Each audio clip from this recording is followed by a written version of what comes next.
relógio barato que salvou a indústria de relógios suíços. O ano era 1983, quando o empresário visionário, o Nicholas, quando ele apresenta ao mundo um relógio com uma identidade e personalidade. Um relógio barato, divertido e cheio de estilo.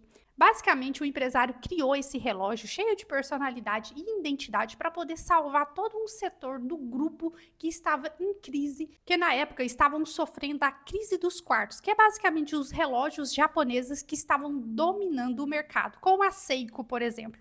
Então ele precisava desenvolver um relógio que chamasse a atenção e criasse uma narrativa para poder atrair basicamente a atenção do seu público.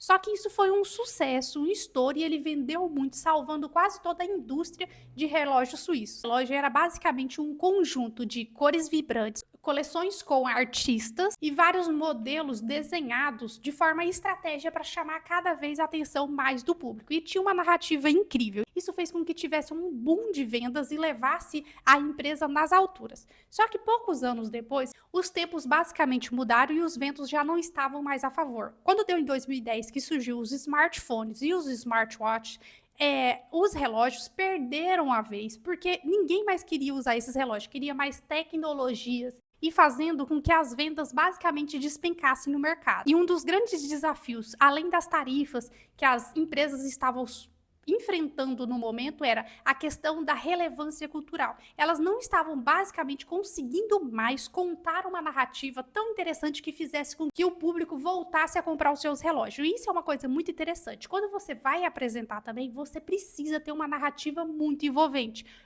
Cores vibrantes, design bonito não sustenta o produto. Você precisa sim criar uma narrativa e uma história que envolva o público de uma tal forma que eles vão querer assistir você, comprar a sua ideia, do mesmo jeito que queriam comprar os relógios suíços. Então você precisa conseguir se adaptar e não deixar com que a falta de narrativas engula você, a falta de relevância cultural engula você. Então você precisa começar a criar storytellings para poder encantar o seu público na hora que você for apresentar. Isso vai fazer com que você se torne relevante para o público, e esse é o seu principal objetivo na hora que você vai apresentar. Criar narrativas não são só grandes marcas que precisam, e elas já são grandes marcas. Você também precisa criar uma grande narrativa e aprender muito com as grandes marcas, e não acontecer com a mesma coisa que aconteceu com as empresas suíças.